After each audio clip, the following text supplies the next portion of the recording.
vamos a empezar las clases del segundo parcial que son correspondientes a las obras marítimas. Lo primero que vamos a hacer es una clasificación bastante suave, somera de las mismas, de tal manera que dentro de las obras marítimas lo primero que vamos a hablar es 1. Obras exteriores.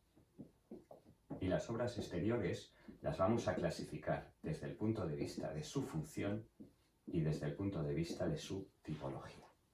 Desde el punto de vista de su función, vamos a hacer 4 grandes grupos. El primero, vamos a decir que son obras de abrigo. Pintemos, por ejemplo, y será un dique y un contradique.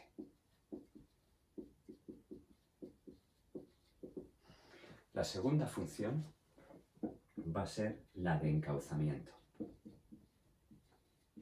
Cojamos una ría y en esa ría tenemos un encauzamiento del río antes de la salida al mar. La tercera, una función que vamos a denominar de apoyo. Y la cuarta, de sustentación. Pongamos algún ejemplo. Tenemos un perfil de la playa y este perfil de la playa está sujetado o sustentado por un dique sumergido. Dentro de esta clasificación por función, lo segundo que hacemos es el análisis por tipología. Y dentro de la tipología vamos a hacer una amplia descripción de las mismas. Dentro de la tipología hablaremos, en primer lugar, en talud. Hacemos un esquema muy sencillito, que luego iremos ampliando. En segundo lugar, vertical, también en esquema muy fácil.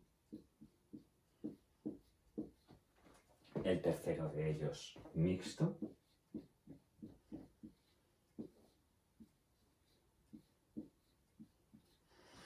El cuarto de ellos, especial.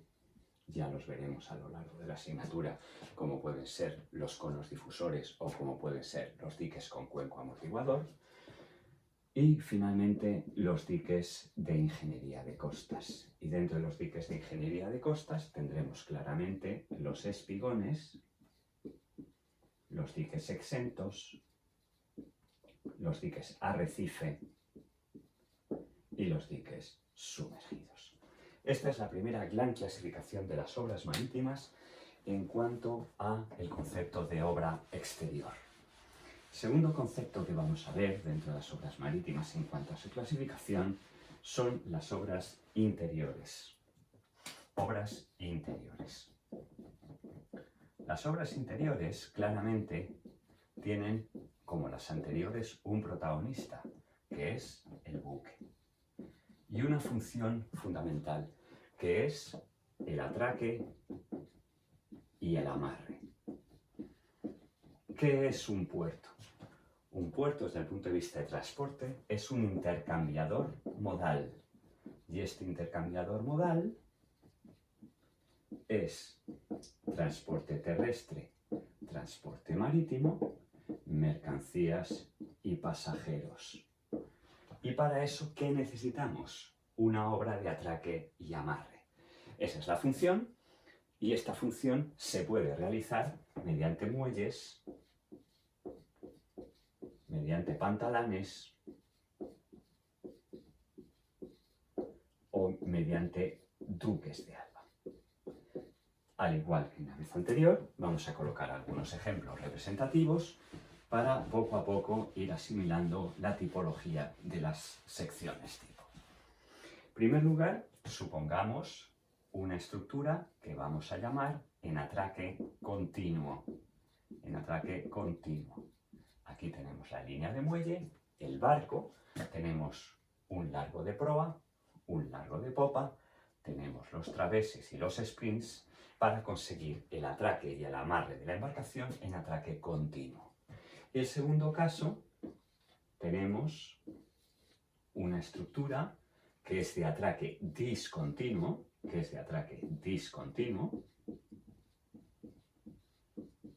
que está formado por una plataforma central y por un duque de alba 1, duque de alba 2.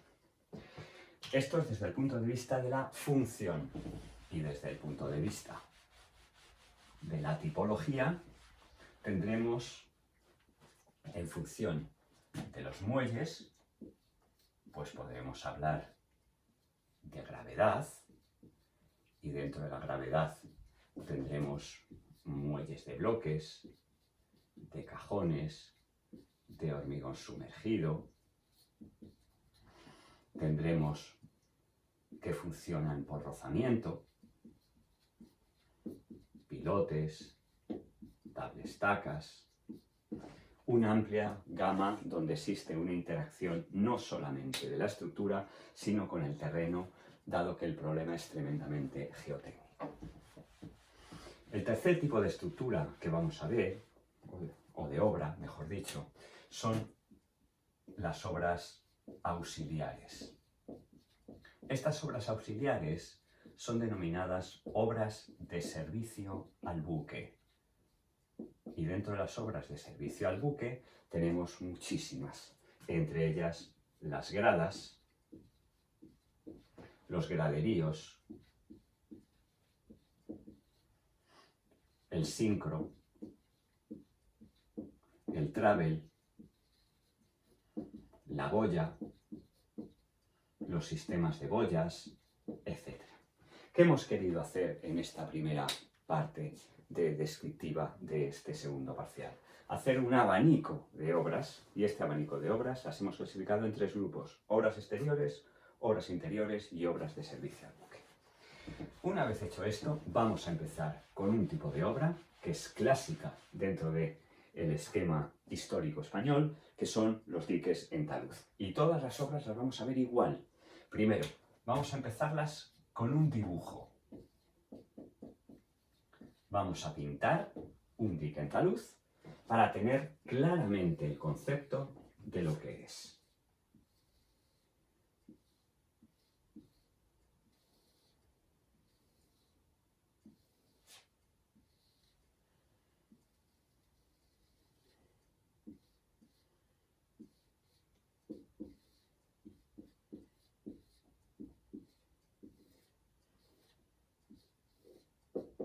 Ya hemos pintado el dique en talud. Entonces, una vez pintado el dique en talud, primera cosa fundamental que tenemos que analizar es que todos los diques en talud no son iguales a este que hemos pintado. Nos podemos encontrar diques en talud que son de esta naturaleza, ¿vale? No tienen uno de los elementos que veremos luego. ¿Y esto de qué va a depender? Pues va a depender básicamente de la profundidad, del terreno de cimentación, de la cota de coronación, de las características de la cantera, es decir, de muchas variables que permiten que el diseño sea uno u otro. Hecho este primer concepto, que es el dibujo, la segunda de las ideas que seguimos en esta clase es, tras el dibujo, es analizar, punto 3, los elementos. Y estos elementos los vamos a poner en otro color para diferenciarlos perfectamente. En primer lugar, tenemos este primer elemento que vamos a denominar berma de pie. El segundo de los elementos vamos a denominarlo banqueta. El tercero de los elementos lo vamos a denominar manto principal.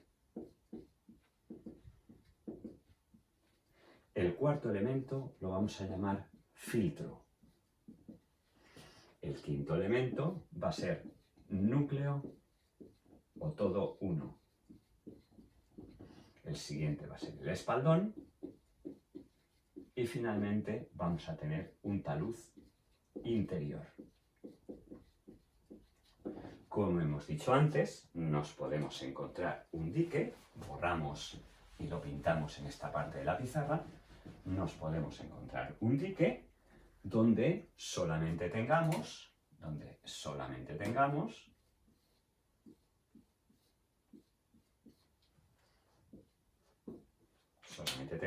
un elemento que es el manto, otro elemento que es el filtro y otro elemento que es el núcleo. ¿Por qué empezamos los diques en talud? Fundamentalmente porque casi todos los diques empiezan siendo acumulaciones granulares de material tipo escollera y a partir del desarrollo de la profundidad va cambiando ligeramente el concepto y su estructura. Una vez conocido el dibujo y de los elementos, lo siguiente que vamos a analizar es el funcionamiento. Y el funcionamiento, la primera palabra que aparece aquí es el concepto de riesgo. El concepto de riesgo.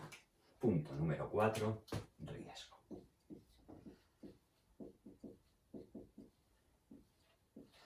Bueno, ya hemos visto en la ROM 02 que existe una parte que se denomina riesgo de iniciación de avería. Obra tipo A. Iniciación de avería.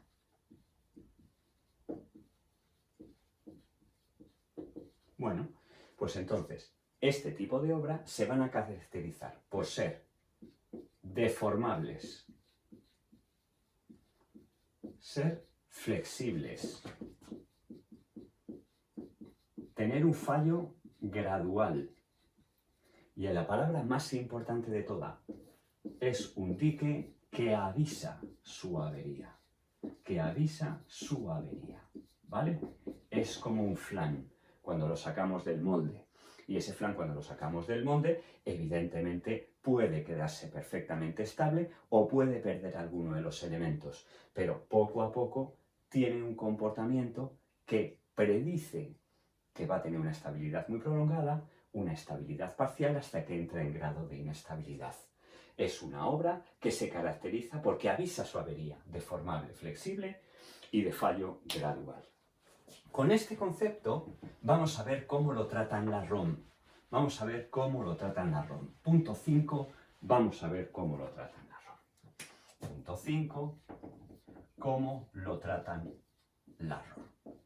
Recordemos, las ROM son las recomendaciones para obras marítimas y dentro de la ROM vamos a empezar con la 02.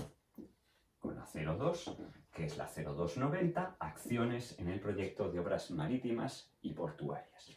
En la ROM 0290 teníamos dos análisis. Uno, cuando la vida útil era mayor o igual que un año. Cuando la vida útil era mayor o igual que un año, el modelo era exponencial y era de una manera e igual a 1 menos e a la menos n partido por t sub r. E, grado de riesgo, n, vida útil, t sub r, periodo de retorno del temporal de cálculo. Y la ROM nos dice para que una obra tipo A, E tiene que valer 0,3. ¿Qué sucede cuando una obra tiene una vida útil superior a 10 años?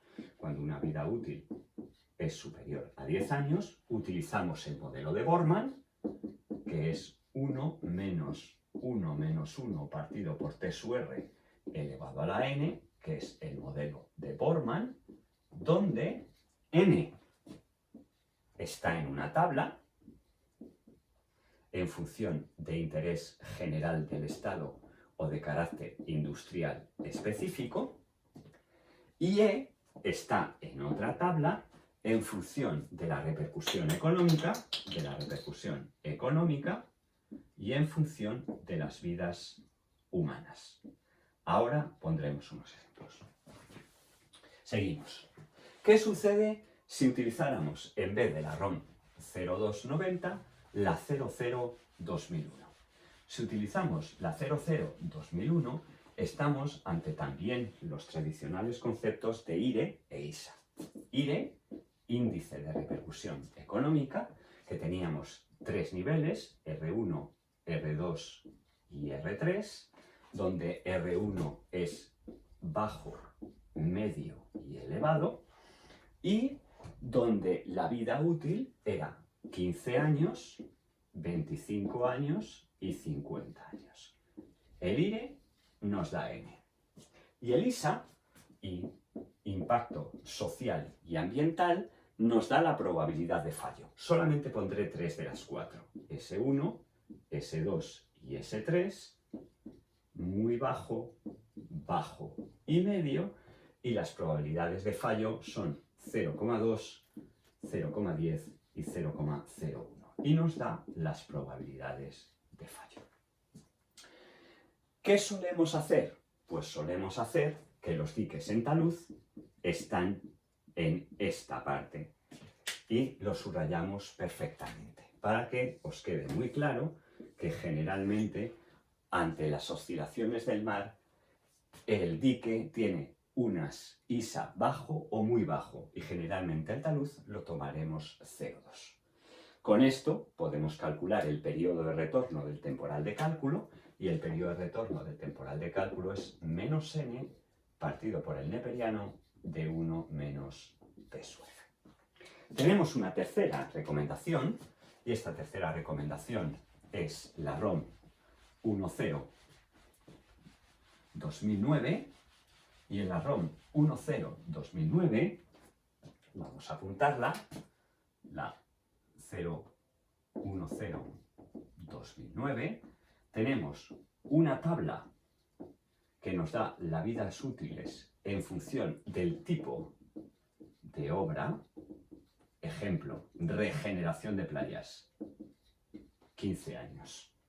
Y nos da otra tabla, que es la probabilidad de fallo, en función del tipo de estructura y de la obra que estamos haciendo. Ejemplo, 0,20 para un espigón de playa. Bueno, hecho esto, y antes de pasar al punto sexto, que es el periodo de retorno, vamos a hacer algunos ejemplos utilizando la ROM. Vamos a hacer algunos ejemplos utilizando la ROM. Primer ejemplo. Ejemplo 1. Ejemplo 1. Tenemos una obra que es un R2S1. Al tener una obra R2S1, lo que nos están diciendo es que utilicemos la 0,0. Al ser un R2, tenemos una vida útil de 25 años y al ser un S1, tenemos una probabilidad de fallo de 0,20. ¿Eso qué implica?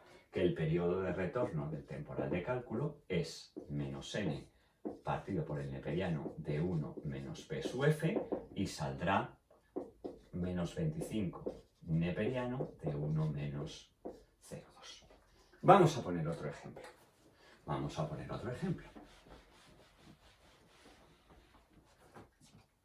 Este ejemplo, tenemos una obra R3S1. R3S1 vuelve a ser un problema en 0,0, ROM 0,0. IRE R3, 50 años. ISA S1, probabilidad de fallo 0,2. Periodo de retorno del temporal de cálculo, menos n partido por el neperiano de 1 menos p sub f y saldrá 225 años. Vamos a poner otro ejemplo. Seguimos con la 0,0. Estamos en un R3, S2. En un R3, S2 volvemos a tener 50 años, tenemos una probabilidad de fallo de 0,10, luego el periodo de retorno es menos n, neperiano de 1 menos p sub f y saldrá 475 años. Bueno, vamos ahora a poner un ejemplo de la 0,2. Borramos un momentito y vamos a poner un ejemplo de la 0,2. Y este ejemplo de la 0,2 va a ser una obra de defensa de costas.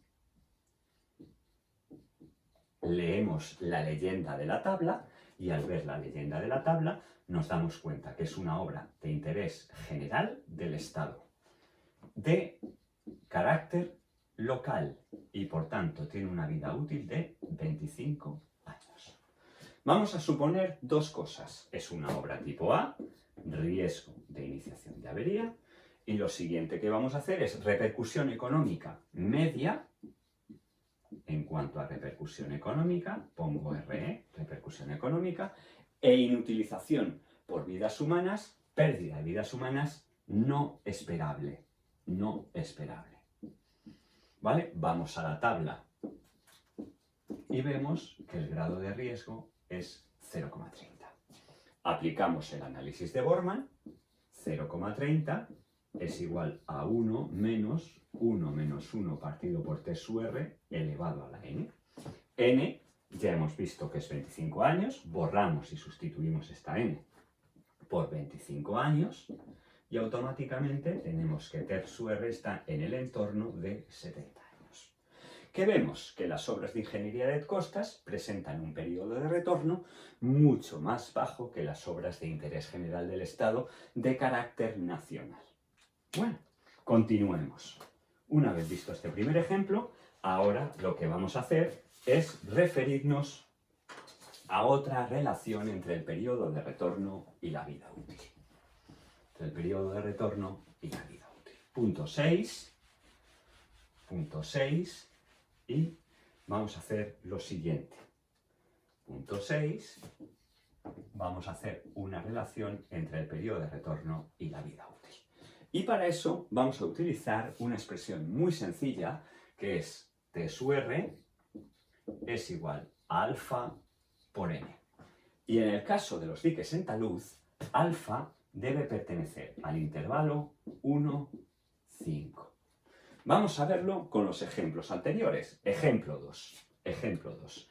Tenemos una obra que es un R3 S2. Un R3 S2. ¿Vale? Un R3 S2 habíamos llegado a la conclusión que su vida útil era 50 años, que su probabilidad de fallo era 0,1 y que el periodo de retorno, el temporal de cálculo, era 475 años.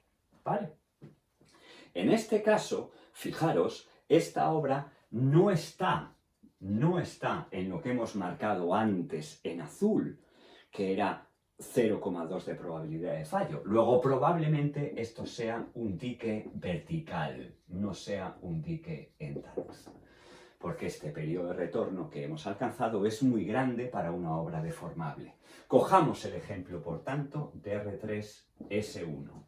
Y R3S1 nos salía que esto eran 50 años, esto era 0,2 y saldría un periodo de retorno de 225. 225 es igual a alfa por 50, luego vemos fácilmente que alfa es mayor que 4 y alfa es menor que 5. Pongamos otro ejemplo. Borramos primero y nos vamos al campo de la eólica marina. Y en el campo de la eólica marina vemos, según una normativa, por ejemplo, la DNV, Desnoske Veritas, vemos que la vida útil son 50 años, la vida útil son 20 años, n igual a 20 años, y que el periodo de retorno del temporal de cálculo son 50 años. Cogemos la expresión que hemos visto en el caso anterior, 50 es igual a alfa por 20 y vemos que alfa es 2,5. Luego sigue perteneciendo al intervalo 1,5 como hemos visto anteriormente. Luego, recordar que además de las tablas de la ROM, de la 0,0, de la 1,0 y de la 0,2, siempre podemos utilizar un concepto que es alfa n, que en el caso del dique en talud nos dice que alfa está entre 1 y 5. Vamos al punto séptimo de la clase de hoy. Y en el punto séptimo de la clase de hoy nos vamos a referir a la altura de ola de diseño de esta estructura. A la altura de ola de diseño de esta estructura. 7. H de diseño. H de diseño. Y dentro del H de diseño vamos a volver a recalcar que el H de diseño va a ser el mínimo de H1 partido por n H sub b. ¿Qué sucede? Varias cosas. Primero, es el mínimo.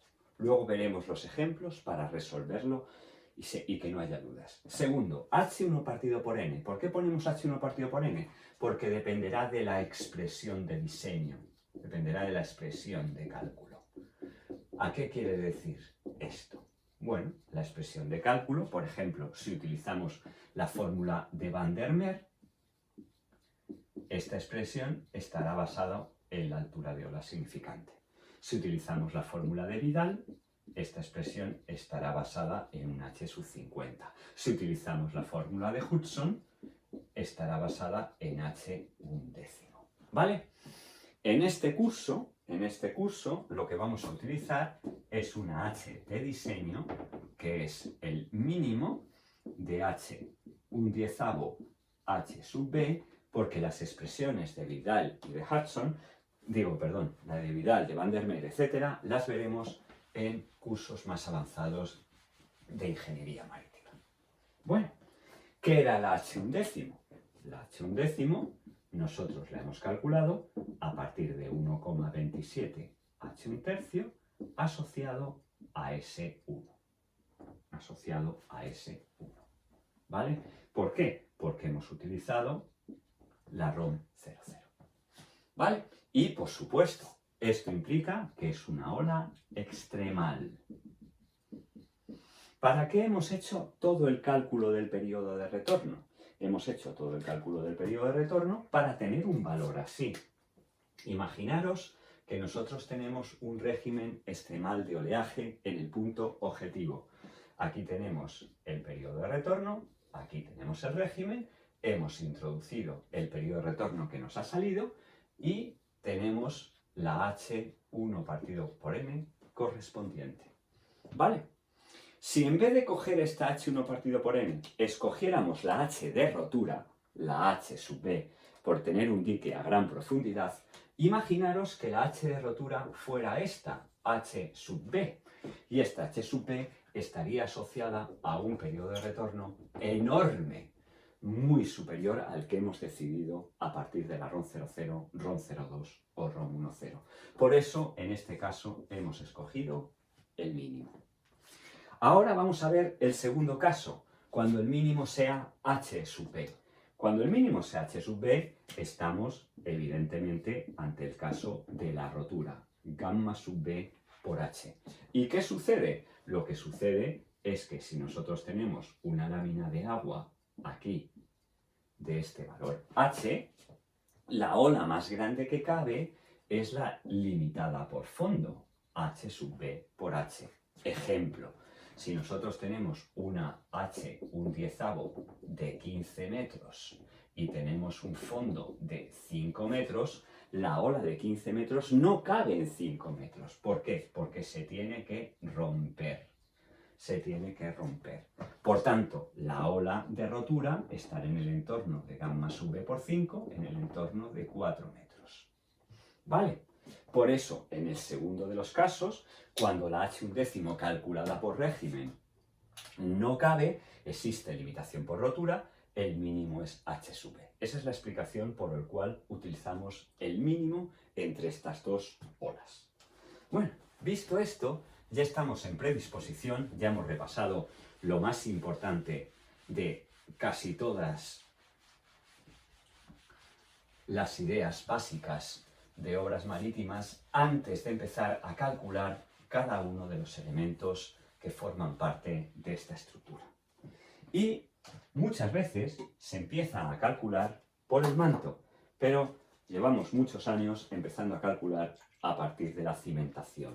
Siempre la cimentación antes de empezar a diseñar cualquier tipo de estructura marítima. ¿Por qué?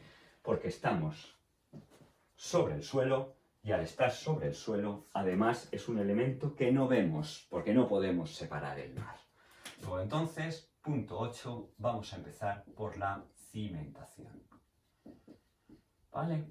Y dentro de esta cimentación, lo primero que vamos a hacer es definir unos conceptos que son geométricos, que son totalmente geométricos. Y estos conceptos geométricos se basan, en primer lugar, punto número 1. Cualquier cota de cimentación tiene una referencia. Y esta referencia va a ser la bajamar mínima viva equinocial. ¿Vale? Y esto está clarísimo, porque los barcos tienen que entrar en puerto en bajamar. No pueden entrar en puerto en pleamar, que luego baje la marea y no quepan en el puerto. Entonces, toda cota sumergida, toda cota que sea negativa, sumergida, va a estar referida a la bajamar. Primera idea fundamental. Cotas sumergidas referidas a la bajamar. Primera gran idea. Segunda gran idea. Vamos a hacer dos tipos de diques.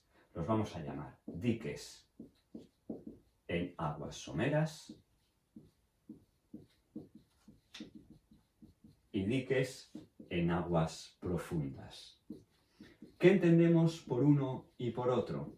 Un dique en aguas someras, vamos a hacerle que sea menor a 20 metros.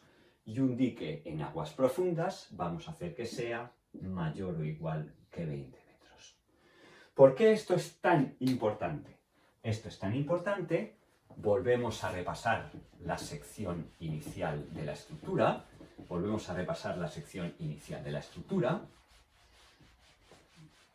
Cuando hemos pintado el dibujo, volvemos a repasarlo. Acordaros, nosotros teníamos una estructura así, esto era el manto, pero también podíamos pintar una estructura así, donde teníamos una banqueta. ¿Vale? Entonces, ¿cuál es la explicación por el cual vamos a hacer estas diferenciaciones? Básicamente, esta diferenciación la vamos a hacer, esto cada vez está más sucio y borra peor. Vamos a buscar una parte más limpia.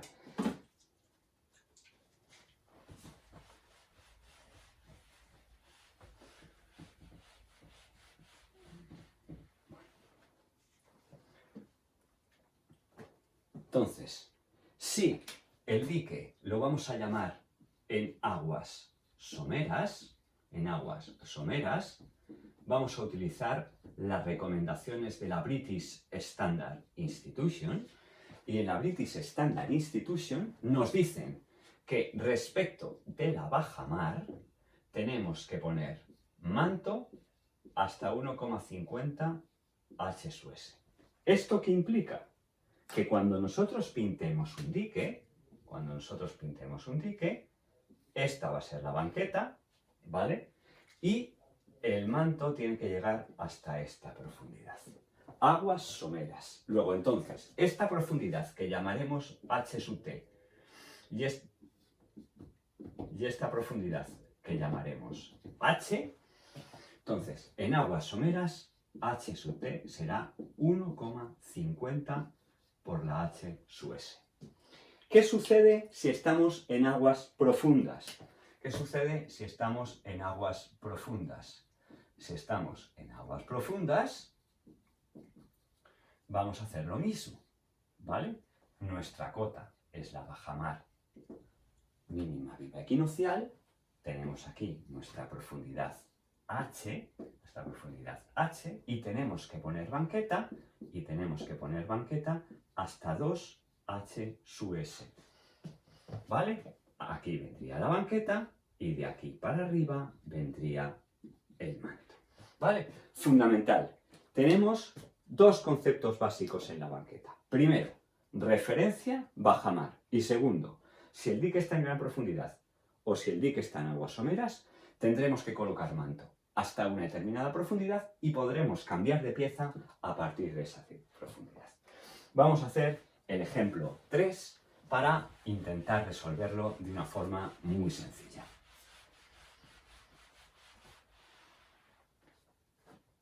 Tenemos un dique, ejemplo 3. Tenemos un dique que está hecho con una altura de ola significante de 6 metros. Y tenemos una profundidad de 9 metros. Y nos preguntan, ¿cómo va a ser la sección del dique? Algo tan sencillo como lo que hacemos es esto. Punto número 1. Cota referida a la bajamar. Siempre seguimos el mismo esquema. Punto número 2. ¿Cómo es el dique? Menor de 20 metros. Aguas someras. ¿Vale? ¿Dónde se pone la banqueta? En 1,50 por H sub S. ¿Cuánto vale 1,50 por H sub S? 1,50 por H sub S es 1,50 por 6, que es 9 metros. Luego, nosotros podemos cambiar de pieza a partir de la cota menos 9. Esta sería nuestra 0 y esta sería menos 9. Podríamos cambiar a partir de este nivel. ¿Pero qué sucede? Que la profundidad es 9 metros. Luego la sección de este dique es todo manto. Todo manto. No hay que poner banqueta. Vamos a hacer el mismo ejemplo, pero vamos a cambiar la profundidad. Vamos a cambiar la profundidad. Entonces, en vez de tener la menos 9, vamos a tener la menos 12. La profundidad es la menos 12. Hacemos el mismo razonamiento. Estamos referidas a la bajamar. El dique es en aguas someras. Y por tanto, lo que hacemos ahora es, ¿cuánto tiene que valer h sub t? H sub t vale 1,5 por 6, que son 9 metros. Luego, ¿cómo resolvemos el dique? El dique lo resolvemos de la siguiente manera. Esta sería nuestro nivel 000, nuestra bajamar. Tendríamos 1,5 por 6, es decir, 9, y esta sería la menos 12. Luego nuestro dique lo podríamos resolver con una sección que es más o menos así. Es una forma de resolver el dique, porque también podríamos resolver el dique con una estructura donde esto sería la menos 9, esto sería la menos 12 y el manto sería apoyar así. Pero son cosas que iremos viendo a lo largo de las clases y de la práctica. ¿Vale? Vamos a seguir en el mismo ejemplo. Ahora lo que tenemos, borramos la solución que hemos dado a este problema, y ahora lo que hacemos es cambiamos esta ola, ponemos 8 metros, cambiamos la profundidad, ponemos 22 metros, y ahora decimos, ¿cómo resolvemos el dique? Bueno, pues actuamos de la misma manera. Primero, es cota referida a la bajamar mínima viva equinoccial. Punto número 2. H mayor o igual que 20 metros. Luego estamos en aguas que hemos denominado profundas. ¿Dónde colocamos la banqueta? La banqueta la colocamos en 2H sub S. Luego, por tanto, la banqueta la vamos a colocar en el nivel de 16 metros. ¿Cómo vamos a resolver el dique? Bueno, pues el dique lo podríamos resolver muy parecido a lo que hemos hecho antes. Esta sería nuestro más menos 0,0. Esta sería nuestra menos 22. Y podríamos resolver el dique con una banqueta a la menos 16 y a partir de aquí disponiendo el manto. Y también podríamos resolver el dique, pues imaginaros que hacemos una estructura tal que así, esta profundidad habría que determinarla, pero esto sería menos 16 y esto sería menos 22.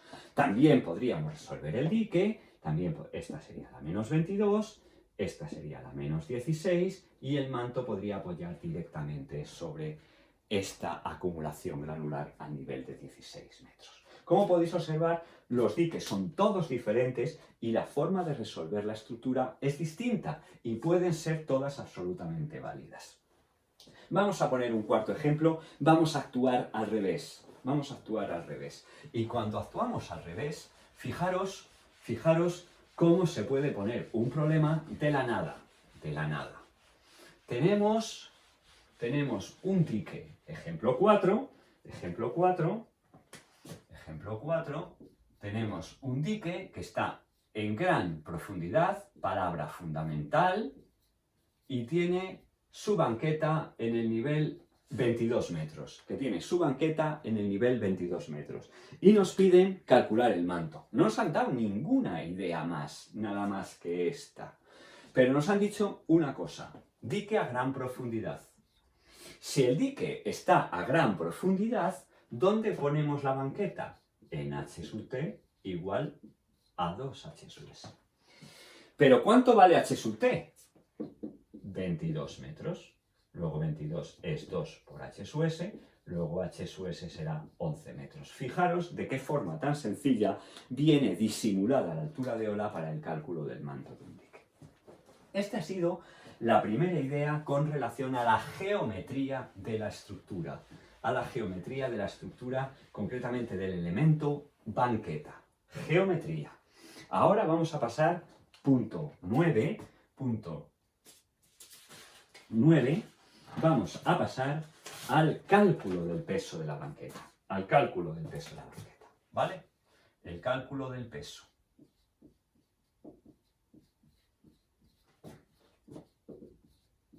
El cálculo del peso.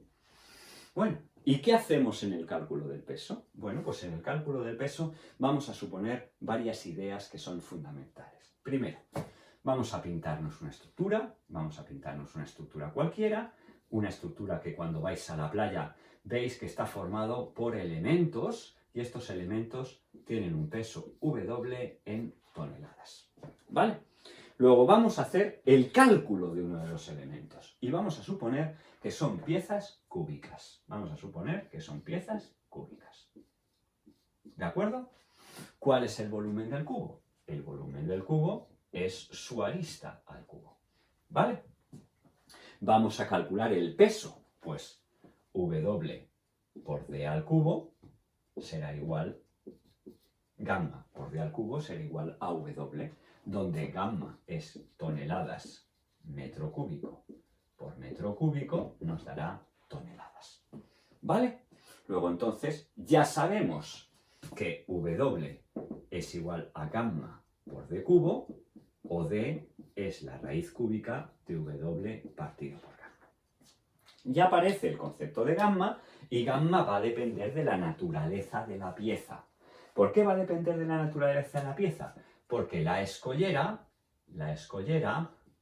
tiene un peso entre 2,6 y 2,7 toneladas metro cúbico y el hormigón está entre 2,3 y 2,35 toneladas metro cúbico. Ojo, hormigón, palabra clave, masa. Masa. Os encontraréis muy poquitos diques a lo largo del mundo donde las piezas tienen algún armado. Por ejemplo, hay una parte de los dolos de San Ciprián que se armaron con 1 tonelada respecto de las 50 toneladas que tenía el dolo. Primera cosa que hay que saber, hemos supuesto que las piezas son de naturaleza cúbica y hemos calculado su peso a partir de esa expresión. Segunda idea fundamental. Existen pesos específicos y ya los hemos hablado. Que la gamma de la escollera, material de cantera, es 2,6, 2,65 toneladas metro cúbico. La gamma del hormigón es 2,30, 2,35 toneladas metro cúbico. Y la gamma del agua del mar vamos a utilizarla como 1,025 toneladas metro cúbico, 1,023, 1,028, etc. Y a partir de aquí definimos el coeficiente relativo delta como gamma sub W menos 1. Podéis ver que es adimensional, porque si estos son toneladas metro cúbico partido por toneladas metro cúbico, esto es adimensional, luego por tanto va a ser un número. Bueno, pues estas dos salvedades, concretamente el concepto de delta, coeficiente relativo, y D sub n sub 50, este curso vamos a ver una única expresión para el cálculo de las banquetas, y es la fórmula del profesor Van der Meer.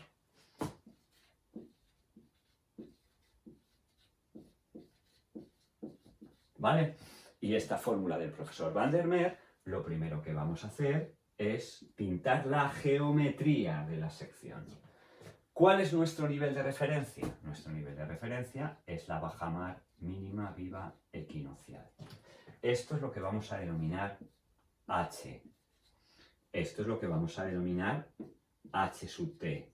Y aquí vamos a poner la estructura.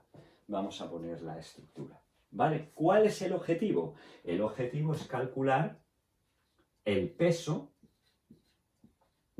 de uno de los elementos del manto principal de esta estructura, concretamente el peso de los elementos de la banqueta. Utilizamos la fórmula de Van der Meer y la fórmula de Van der Meer nos dice que la altura de ola significante partido por delta D sub n sub 50 es igual a 8,70 por HT. partido por h elevado a 1,40. Expresión fundamental de Van der Meer. Nos queda, por tanto, saber que a partir de aquí calculamos el t sub n sub 50, como el t sub n sub 50 es la raíz cúbica de W50 partido por gamma, ya podemos calcular el W sub 50. ¿Vale? Y con eso tenemos el peso de los elementos de la banqueta. Vamos a terminar esta primera clase desde el punto de vista teórico completando el croquis de la banqueta. Completando el croquis de la banqueta. ¿Cómo completamos el croquis de la banqueta? Pues completamos el croquis de la banqueta, punto 10, nuestro croquis, ¿vale? Antes de hacer un ejemplo, y dentro de este punto 10, vamos a ver, primero, volvemos a repetir por enésima vez en la clase de hoy, que estamos ante la baja mar, estamos ante nuestro nivel de referencia 0.0, que tenemos una profundidad h, y que tenemos una h sub t. ¿Vale? Hemos calculado cada uno de los elementos W, pero no hemos terminado de geometrizar esta parte de la estructura del dique andaluz. ¿Cómo la terminamos? Primero, en primer lugar, el ancho de coronación. El ancho de coronación es variable, pero yo os recomiendo que vuestro ancho de coronación sea al menos 4 unidades. Al menos 4 unidades. Si os fijáis, cuando lo hemos pintado exactamente 1 unidad, 2 unidades, 3 unidades. Tenemos 4 unidades en coronación. Primera cosa.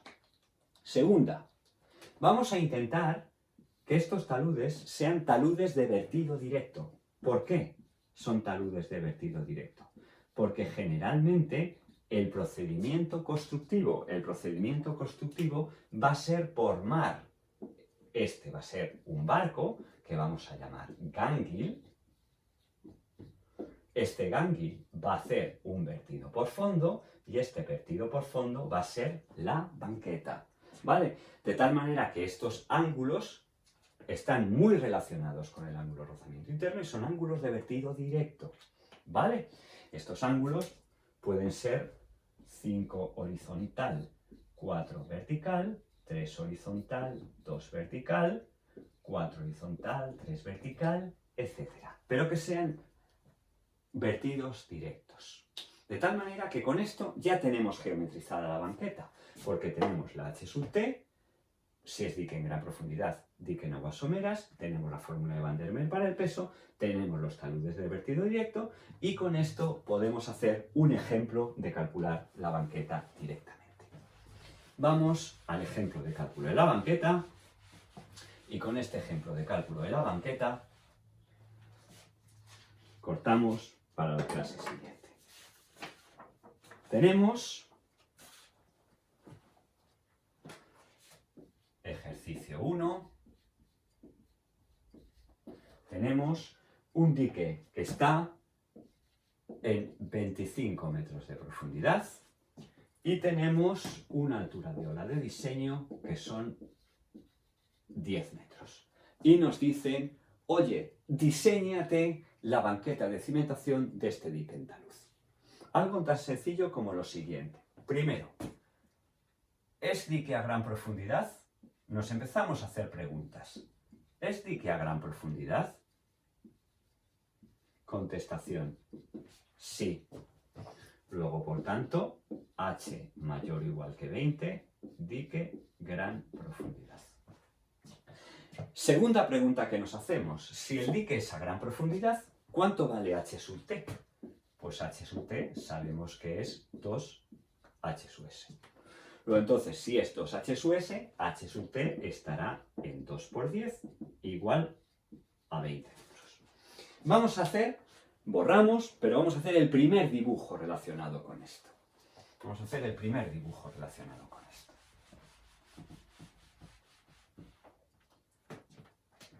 Esta será nuestra 0,0. Esta será nuestra menos 25. Esta será nuestra menos 20. ¿Vale? Perfecto.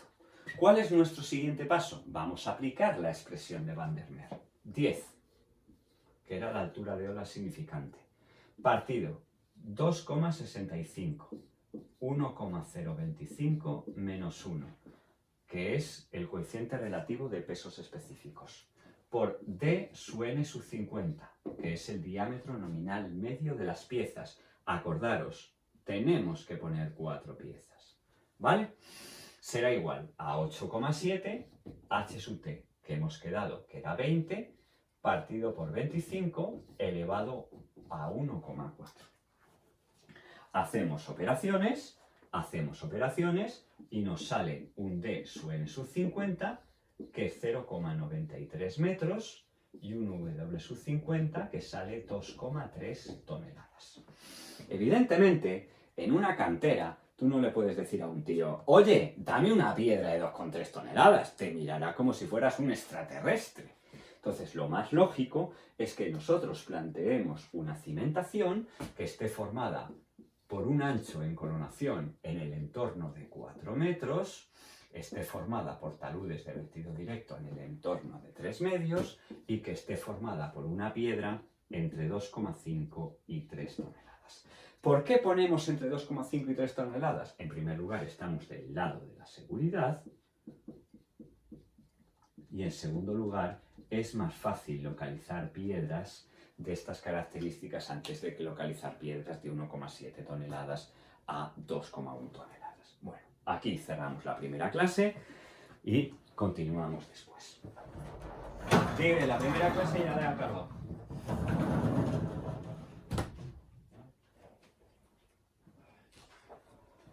¿En cuánto está? 50.